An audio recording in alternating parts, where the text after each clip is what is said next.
Week 1 is almost here in the National Football League, and the Chicago Bears play on Monday Night Football, the last game of Week 1. Early preview here on Chicago Bears Now. My name is Harrison Graham. Bears, Vikings at Soldier Field. Should be a good one. Certainly an important game for both teams. And if you don't want to jinx it, if you want the Bears to beat the Vikings, hit that like button. If we don't get enough likes, they're not going to win. That's just how it works. Don't jinx it. Don't be the guy who didn't like the video. We lose in heartbreaking fashion. You're like, if I would have just liked it, maybe it would have been a different result. Hit that thumbs up icon. All right, the Bears outlook coming off a 5-12 season. Big changes, obviously, on the coaching staff. Ben Johnson in, Matt Eberflus out. Declan Doyle is the offensive coordinator. Ben Johnson will call the plays. Dennis Allen is the defensive coordinator, and obviously Caleb Williams entering year 2 as the quarterback. You look at some of the team stats from last year. Offensively, they were 28th in points per game at 18.2, 13th in points allowed at 21.8 points per game allowed for Chicago, and actually 9th in turnover margin. Obviously, Caleb Williams did a good job of taking care of the football. Decent job of taking the ball away for the defense as well. A lot of roster additions. You rebuild the interior of that offensive line with Joe Thuney, Drew Dalman, and Jonah Jackson. You draft Colston Loveland and Luther Burden. You signed Olamide Zaccheaus, who's had a hell of a training camp and a preseason. You add Grady Jarrett and Dayo Odeyingbo to the defensive line as well. Okay, the Vikings outlook. Coming off a 14-3 season. Their coordinator still in place, Kevin O'Connell, Wes Phillips, and Brian Flores as well. KOC does call the plays offensively. The big change, obviously, J.J. McCarthy will now be the starting quarterback as Sam Darnold signed with Seattle in free agency. Last year, Minnesota was 9th in points per game offensively at 25.4, 5th in scoring defense, giving up less than 20 points per game there at 19.5, 5th in turnover margin as well at plus 12 for the season. They had a hell of a year before flaming out in the first round of the playoffs. Notable roster additions, they add Jordan Mason via trade to pair with Aaron Jones. They just traded for Adam Thielen, which is big, with Jordan Addison suspended to start the year, so he'll miss this game, obviously. Donovan Jackson, Ryan Kelly, Willie Fries, kind of like the Bears, they've rebuilt their interior offensive line.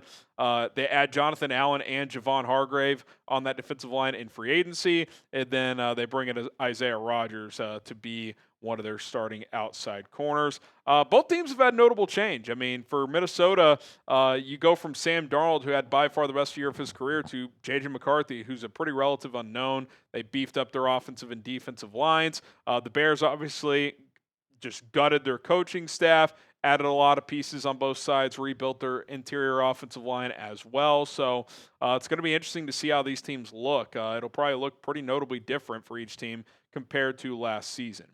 Subscribe and join us because we will be live for every single game, starting with Bears-Vikings on Monday Night Football. Games at 7:15 Central Time. We're going live at least by 6, maybe even 5:30. It's going to be a fun first game. A lot of anticipation leading up to it, so I'm certainly going to have the kind of jitters. So we'll probably go live pretty long before the game to get you guys ready for kickoff, and then we'll have live play-by-play action. Plenty of content between now and then as well, so hit that subscribe button. Okay, some injuries to watch for the Bears, and we won't have the first injury report until I believe Thursday. Usually it's Wednesday, but with this game being on Monday night, I don't think they'll have to submit one until Thursday. Obviously, Jaylon Johnson, his status is up in the air as we're filming this. Jaquan Brisker got nicked up the other day in practice. By the time you're watching this, we may have a clearer answer on him. Hopefully he's good to go. TJ Edwards, Austin Booker, who is on IR, a little update there, so he won't be playing. Kyle Monangai and Roschon Johnson, a couple of running backs who have been banged up as well. For Minnesota, don't have to play Jordan Addison. He is suspended. Jalen Nailor has been dealing with a hand injury. We'll see what his status is.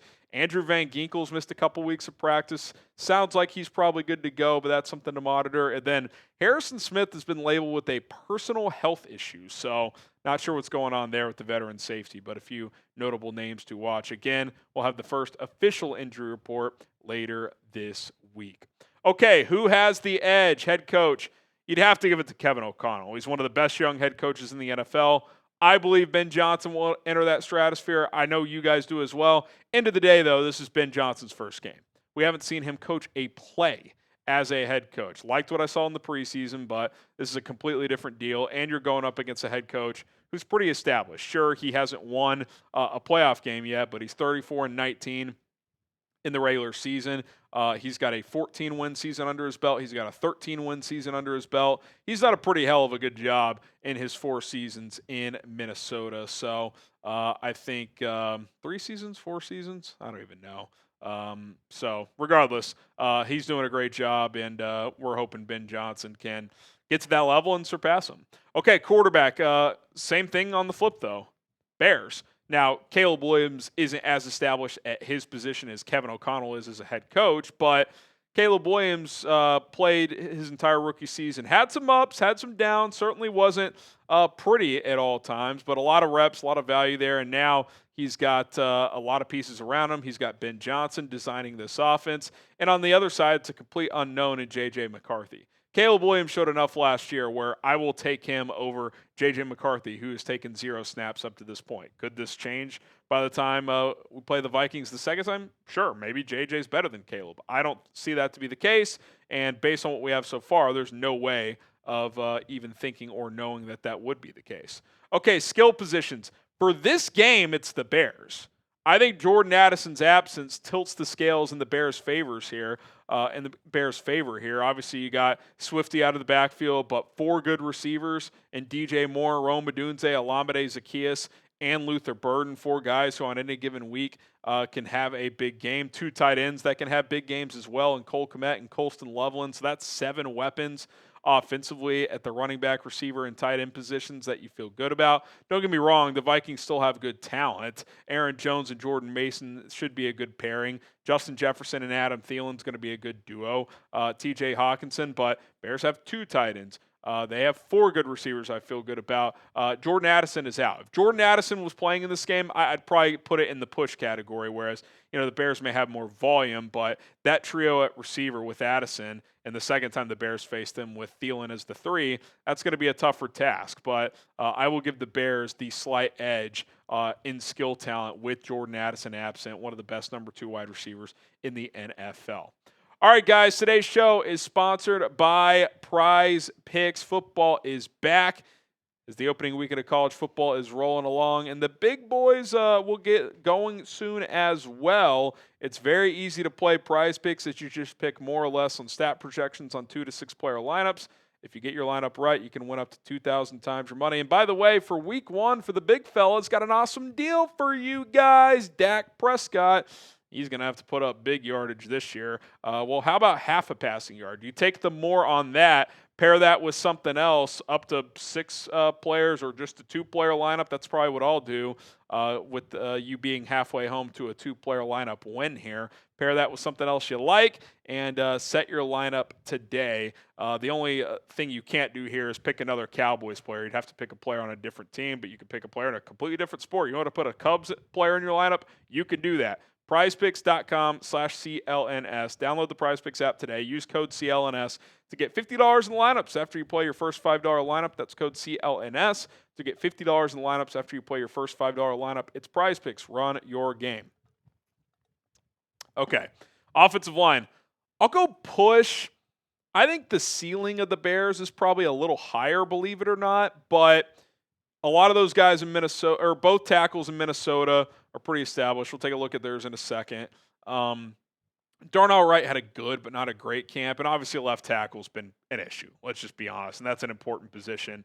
I think the Bears' interior is better than the Vikings as we look at Minnesota's now, but I think the Vikings' tackles are better. So, I think that's kind of a net push there. Christian Darrisaw is a stud. He's a lot better than Braxton Jones. Brian O'Neill, Darnell Wright, probably close because O'Neill's getting up there in age. Wright is still ascending. I do like the Bears' interior a little bit better, but if Jackson hits, Ryan Kelly's a good vet. Will Fries was having a great year last year before the injury as well. I think both units will be good, but both units have 1 to 2 questions. The big question for Minnesota is, can Donovan Jackson hold it down on the inside? And then for the Bears, what does left tackle look like? Is Braxton good enough? We're going to find out. Okay, defensive line, definitely the Vikings. I think this is the biggest gap on this team. And I actually like the Bears' defensive tackles, but I just really like what Minnesota has with Jonathan Allen. You got Redmond at nose tackle, Hargrave, and that's not even including the edge guys here who are the real studs. Jonathan Grenard, Andrew Van Ginkel, Dallas Turner, who came on late last year. They got like 6 or 7 studs that are going to rotate in on the defensive line. Again, I like the Bears' interior. I think Grady Jarrett's a nice pickup. Dexter's a good player.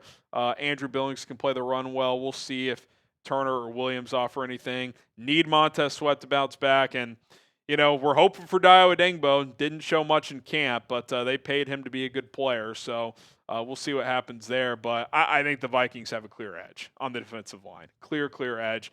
And we know Flores, despite that, is still going to blitz a lot. So, it's going to be a challenge for Caleb, this offensive line, and Ben Johnson to combat. Okay, linebackers. I'll go push. I think both units are good. Brian Cashman's a really good player. Ivan Pace is solid. Name recognition, you would give it to the Bears with TJ Edwards and Tremaine Edmonds, but what version of TJ Edwards are you getting? Or Tremaine Edmonds are you getting? Is TJ Edwards just going to keep the ball rolling like he has the last couple of years? I would think so.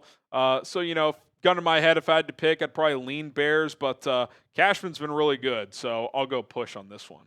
All right, secondary. Bears with an asterisk. We're filming this on Thursday. You guys might be watching Sunday or Monday, so maybe we have more news. Again, we won't have the full injury report till Thursday, but last time Ben Johnson gave us an update on Jaylon Johnson, he said, Week 1 has been the target date. We'll see. That feels like a coin flip to me. And even if he does play, probably not going to be full go. He could even be on a snap count. So if Jalen's out, I might lean Minnesota secondary, although they have questions at corner as well. But if you have to go with Nashawn Wright and Tyreek Stevenson as your outside corners, even if both your safeties are good to go and Kyler Gordon, along with Brisker and Byard, your outside corners, that could be a challenge. So if Jalen's out, that makes the task a lot tougher. I don't know how you slow down Justin Jefferson without double and triple teaming him. Special teams, I'll go Bears. The kicker and punter statistically were better than the Vikings last year. Returner, that kind of can vary from year to year, so we'll see what happens there. Sounds like the Vikings are going to have a UDFA punt returner, so that's a bit of an unknown. But Cairo Santos and Torrey Taylor had better years than the Vikings kicker and punter in 2024, so I will give the Bears the slight edge there. So there you have it. Predict the score. Bears-Vikings. Who wins and what is the final score going to be? My early prediction is Bears 24, Vikings 21. I think this game could get ugly. I think it could be a bit of a slugfest early, but I do think also the Bears offense may have to pick up the steam a little bit just because the Bears' lack of a pass rush could be an issue. So low mid-20s is where I see this game won. Could be first to 20 wins. So we'll see how it goes. But 24-21, we'll do another preview before the game actually gets here with updated injury report and some key matchups and stuff like that. So be on the lookout for that. Hit that subscribe button, turn on notifications. We will continue to get you guys ready for Week 1 with daily videos and updates here on Chicago Bears Now.